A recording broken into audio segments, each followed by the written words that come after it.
Professor अभय educational classes में हिंदी विषय के साथ आप सभी का स्वागत करता हूं।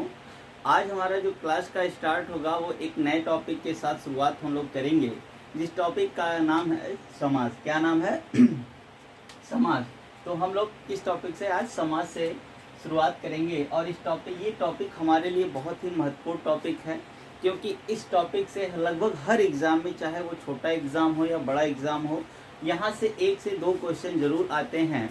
तो ये टॉपिक हमारे लिए बहुत ही महत्वपूर्ण है। तो आइए इस पे हम लोग चर्चा करते हैं कि समाज शब्द पे। सबसे पहले तो हम ये जानेंगे इस शब्द का अर्थ क्या होता है, इसकी व्युत्पत्ति कैसे हुई है, इसकी परिभाषाएं क्या हैं, इसके भेद कौन कौन से, आदि चीज़ों के बारे में हम लोग चर्चा करेंगे। तो आइए सबसे पहले जानते हैं कि इस शब्द का अर्थ क्या होता है। ठीक है, यानी समास जो शब्द का अर्थ होगा वो क्या होगा, यानी समास शब्द का अर्थ। देखिए, समास शब्द का जो अर्थ होता है वो क्या होता है, संक्षेपण होता है। क्या होता है? संक्षेपण होता है, या संक्षेप कह सकते हैं या संक्षिप्त कह सकते हैं। क्लियर? आप संक्षिप्त यानी छोटा करना। क्या होता है? छोटा करना। ठीक है, संक्षेपण। यानी समास शब्द का जो अर्थ होता है वो क्या होता है, संक्षेपण यानी छोटा करना। क्लियर? इतनी बात मेरे ख्याल से आप सभी लोग समझ पा रहे होंगे। अब हम ये देखते हैं कि समाज जो शब्द है, यानी समास जो शब्द है, इसकी व्युत्पत्ति कैसे हुई है। यानी इसकी व्युत्पत्ति देखते हैं। व्युत्पत्ति की बात करें तो देखिए, समास 2 शब्दों से मिले, जिसमें क्या है, समास की व्युत्पत्ति आप लिख सकते हैं। व्युत्पत्ति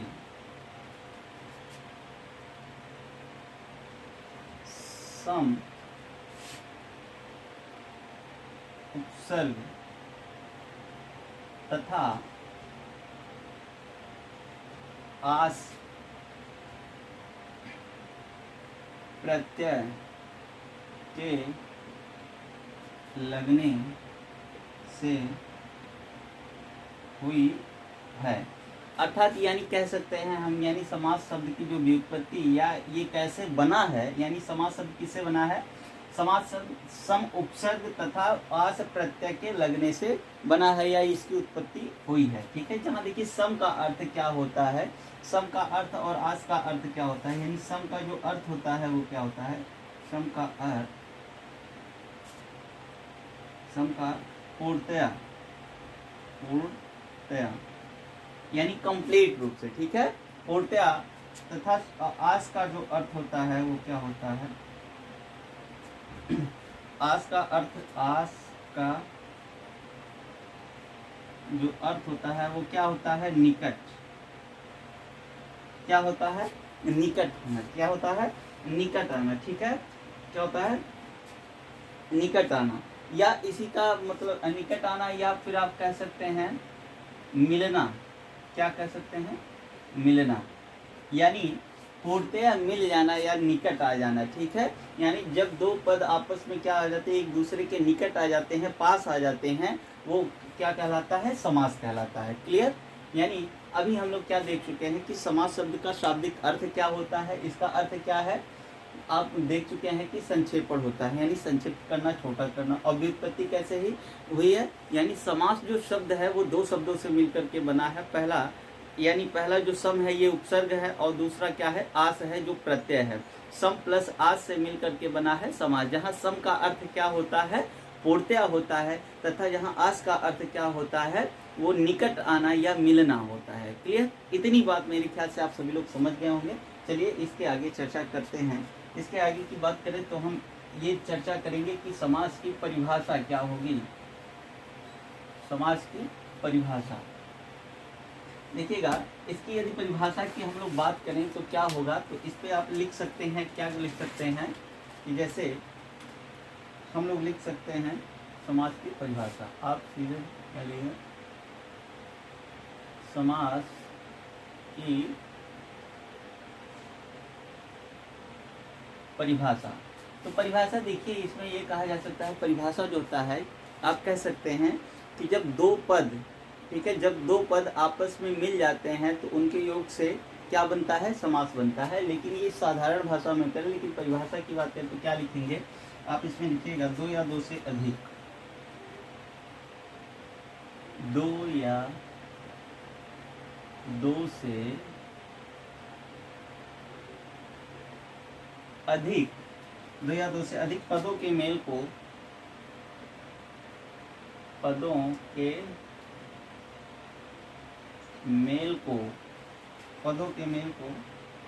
जिनके बीच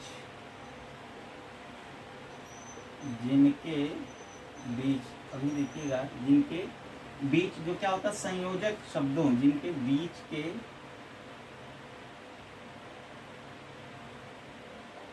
संयोजक शब्दों अथवा कारक चिन्हों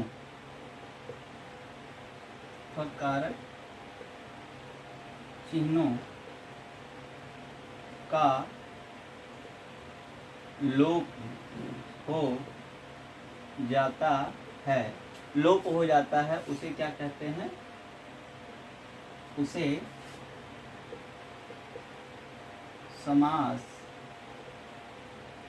कहते हैं। इसका मतलब देखिएगा, ये कहने का अर्थ एक है कि दो या दो से अधिक पदों के मेल से। यहाँ देखिए मैंने शब्द का नाम नहीं लिया है, शब्द और पद एक ही चीज है, लेकिन पद कब कहलाता है और शब्द कब कहलाता है अभी हम आपको बताएंगे, आगे चर्चा करेंगे। लेकिन इससे पहले कह रहा कि दो या दो से अधिक पदों के मेल को जिनके बीच के संयोजक शब्दों, संयोजक जो इसको जोड़ने वाले शब्द होते हैं, ठीक है, अथवा कारक चिन्हों, कारक चिन्ह आप कारक पढ़े होंगे मेरे ख्याल से, उसमें कारक चिन्हों का लोप हो जाता है, उसे क्या कहते हैं? समास कहते हैं। जैसे आपको एग्जाम्पल के तौर पे, जैसे अभी आपको मैं बता दे रहा हूँ, जैसे आपका राजा और रानी है, क्या है? राजा और रानी। देखिए जब ये दोनों मिलेंगे तो ये क्या हो जाएगा? राजा रानी हो जाएगा। क्या हो जाएगा? राजा रानी हो जाएगा। यानी ये जो और शब्द है इसका क्या हो गया? लोप हो गया, यानी ये क्या हो गया? विलुप्त हो गया। ठीक है, क्यों हो गया? क्योंकि जब समास में दो पद आपस में मिलते हैं तो हमने क्या कहा है, उसमें संयोजक शब्द यानी जो उसको जोड़ने वाले शब्द होते हैं तथा कारक चिन्हों का लोप हो जाता है। ये तो आपका हो गया। और जैसे राजा की माता ले लीजिए, एक है, क्या है? राजा की माता। राजा की माता यानी इसको आप कह सकते हैं राजमाता। अब यहाँ पर देखिए जो की है यानी ये कारक चिन्ह है, ठीक है, ये कारक चिन्ह यानी ये की का भी क्या हो गया? यहाँ पर लोप हो गया। तो इस प्रकार हम समझ सकते हैं कि क्या होता है, यानी समास की जो परिभाषा होगी, दो या दो से अधिक पदों के मेल को जिनके बीच के, यानी क्या कहें, जिनके बीच के संयोजक शब्दों अथवा कारक चिन्हों का क्या हो जाता है? लोप हो जाता है, उसे क्या कहते हैं? समास कहते हैं। क्लियर? आपको देखिए बताने वाले ये भी बताएंगे कि समास दो या दो से अधिक शब्दों के मेल को ही क्या कहते हैं? समास कहते हैं, जो कि ये बिल्कुल गलत बात है, इतना ये अधूरा परिभाषा है। ठीक है, तो आप मेरे ख्याल से ये समझ गए होंगे। तो चलिए आइए आगे चर्चा करते हैं। इसमें देखिए सबसे पहले कुछ महत्वपूर्ण टॉपिक पे चर्चा कर लेते हैं, जैसे इसमें पद क्या है, सामासिक पद क्या है, ये सब क्या है, ये इन सारी चीज़ों पे हम लोग चर्चा कर लेते हैं। तो सबसे पहले आप हेडिंग डालिएगा कि पद क्या है। ठीक है, हम थोड़ा सा पद के बारे में जानते हैं, या पॉइंट में नोट कर सकते हैं थोड़ा सा। पद, देखिए पद किसे कहते हैं समझिएगा। वाक्य में प्रयुक्त होने वाले शब्दों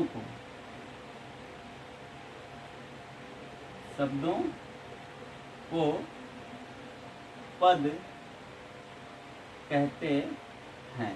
अब इसका मतलब देखिए, जैसे कहने का मतलब आपके पास एक है लंबोदर शब्द है। क्या है? लंबोदर। अभी आपने लंबोदर लिखा है तो ये क्या होगा? ये शब्द हो गए। ये क्या है? एक शब्द है, लेकिन अगर हम इसका वाक्य प्रयोग करें, जैसे लंबा है उदर जिसका। अब यहाँ पर देखिए दो शब्द पदों से मिलकर के बना है, यानी ये जो शब्द बना है किससे मिलकर के? लंबा और प्लस उदर, ये क्या कहलाएंगे? पद कहलाएंगे। ये क्या कहलाएंगे? पद कहलाएंगे। यानी किसी शब्द का वाक्य में प्रयोग कर देना ही क्या कहलाता है? वो किस नाम से जाना जाता है? पद के नाम से। यदि वो अकेला है, स्वतंत्र है, किसी वाक्य में प्रयोग नहीं हुआ है, तो वो क्या कहलाएगा? शब्द कहलाएगा। लेकिन उन शब्दों का यदि हम वाक्य में प्रयोग कर देते हैं तो वाक्य में प्रयुक्त होने वाले शब्द ही किस नाम से जाने जाते हैं? पद के नाम से जाने जाते हैं। ठीक है, मेरे ख्याल से इतनी बात समझ में आ गई होगी। और थोड़ा सा इसके बारे में लिख लेते हैं। क्या? जैसा कि दूसरी बात, समास का हम प्रयोग क्यों करते हैं? समास का प्रयोग किस लिए किया जाता है? समास का प्रयोग ये देख लेते हैं हम लोग। समास का प्रयोग तो इसमें आप लोग लिखिएगा कि कम शब्दों में,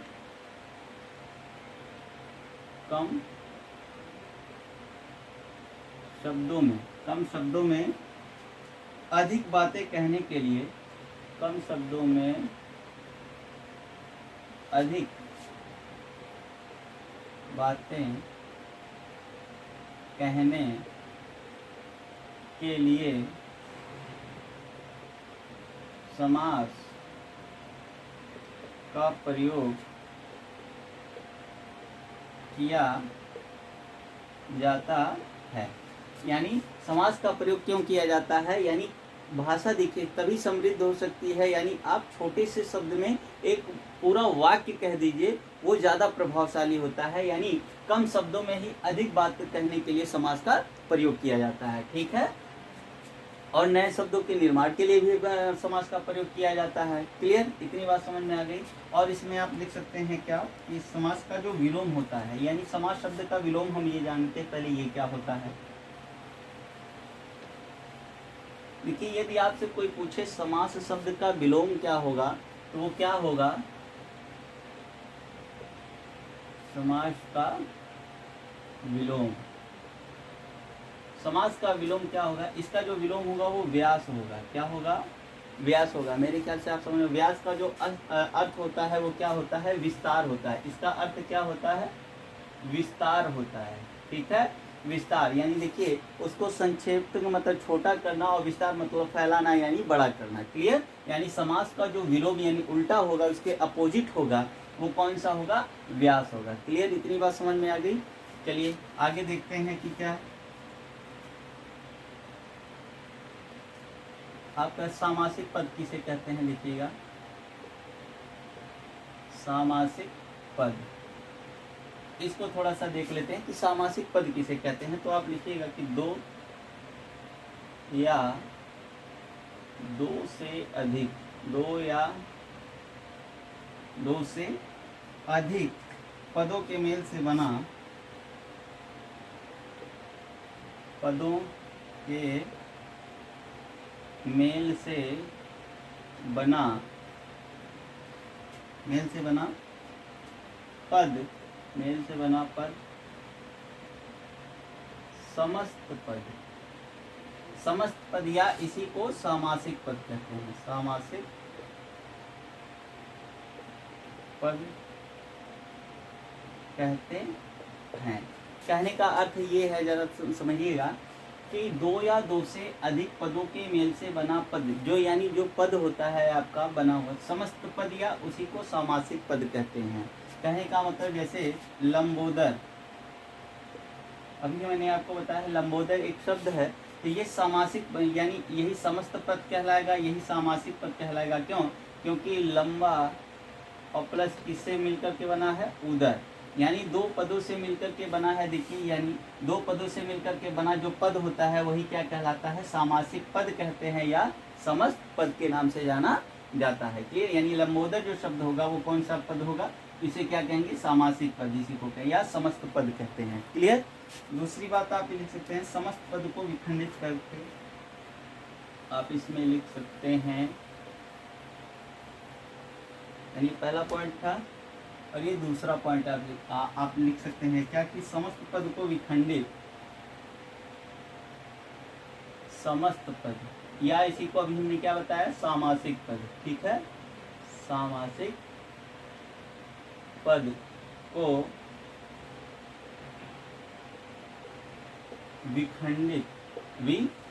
विखंडित कर पदों को, विखंडित कर पदों को अलग अलग अलग अलग करने की क्रिया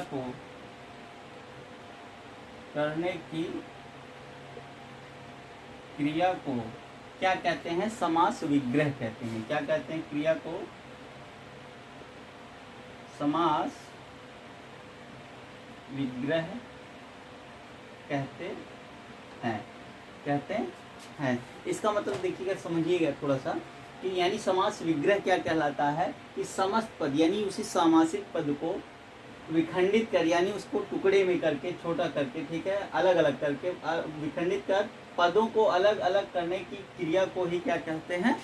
समास विग्रह कहते हैं। क्लियर? इतनी बात समझ में आ गई। जैसे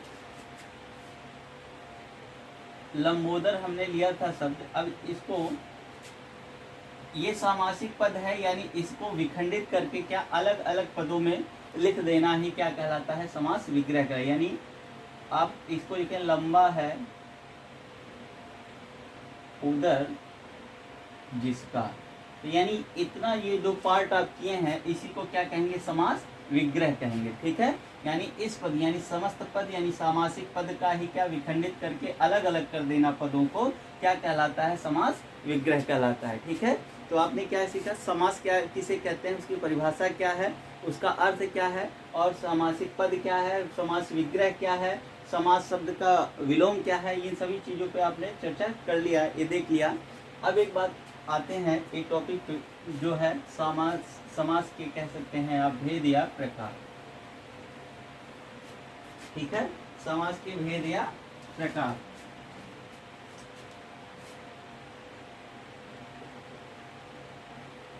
समास के भेद, समास के भेद। देखिए समास के भेद, देखिए दो आधारों पे इसका भेद जो किया गया है। यदि आपसे एग्जाम में पूछा जाएगा कि समास के कितने भेद हैं, तो आप सीधे बताएंगे इसके 6 भेद हैं। ठीक है, 6 भेद हैं। लेकिन आप देखिए इसके दो आधारों पर किया जाता है। नंबर 1, पहला प्रयोग या अर्थ के आधार पर।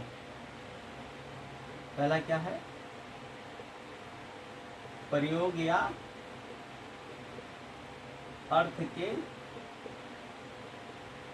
आधार पर। ठीक है, और दूसरा है जो आपका पद की प्रधानता के आधार पर। दूसरा, ये पहला है, और ये दूसरा, पद की प्रधानता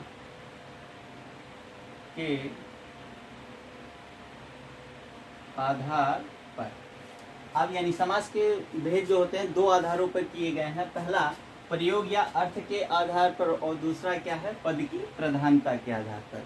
तो सबसे पहले हम ये देखते हैं प्रयोग या अर्थ के आधार पर इसको 6 भागों में बांटा गया है। कितने भेद हैं इसके? 6 भेद हैं, और पद की प्रधानता के आधार पर 4 भेद हैं। तो सबसे पहले हम इसकी चर्चा कर लेते हैं। पहला यानी आप कह सकते हैं क, आपका कौन सा होगा? जैसे है अव्ययी भाव समास, अव्ययी भाव समास। आपका ख जो होगा वो क्या होगा? तत्पुरुष समास, तत्पुरुष समास। तीसरा आपका होगा द्वंद्व समास, यानी क्या होगा? द्वंद्व समास। घ आपका यानी चौथा जो होगा क्या होगा? द्विगु समास, द्विगु समास। पांचवा यानी ना जो होगा आपका क्या होगा? कर्मधारय समास, कर्मधारय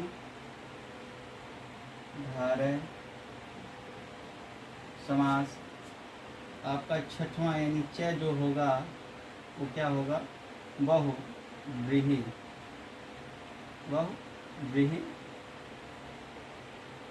समास। यानी प्रयोग और अर्थ के आधार पर समास के कुल कितने भेद हैं? 6 भेद हैं। कौन सा? अव्ययी भाव समास, दूसरा आपका तत्पुरुष समास, तीसरा आपका द्वंद्व समास, चौथा आपका द्विगु समास, पांचवा आपका कर्मधारय समास, और छठा आपका बहुव्रीहि समास। क्लियर? यानी ये 6 आपसे एग्जाम में पूछेगा कि अर्थ या प्रयोग, यदि आपसे ऐसे पूछे अर्थ या प्रयोग के आधार पर समास के कितने भेद होते हैं, तो आप सीधे बताएंगे 6। या केवल ये पूछ ले कि समास के कुल कितने भेद होते हैं, तब पर भी बताएंगे 6। लेकिन जब भी एग्जाम में ये पूछे कि पद की प्रधानता के आधार पर समास के कितने भेद हैं, तो 4 होते हैं। कितने होते हैं? 4 होते हैं। तो आइए चर्चा करते हैं। जैसे आपका 4 होते हैं, तो क्या देखते हैं? तो यानी जिसका पूर्व पद प्रधान हो, यानी जिसका पूर्व पद प्रधान हो। और वह समास कौन सा हो जाएगा? ये हो जाएगा अव्ययी भाव। कौन सा हो जाएगा? अव्ययी भाव, यानी अव्ययी भाव समास हो जाएगा। आपका दूसरा जो होगा, जिसका उत्तर पद प्रधान हो। क्या होगा? जिसका उत्तर पद प्रधान हो। ठीक है, ये कौन सा हो जाएगा? ये तत्पुरुष हो जाएगा। कौन सा हो जाएगा? तत्पुरुष समास। क्लियर? गया आपका, यानी जिसका कोई एक ना हो करके क्या हो? समस्त प्रधान हो। ठीक है,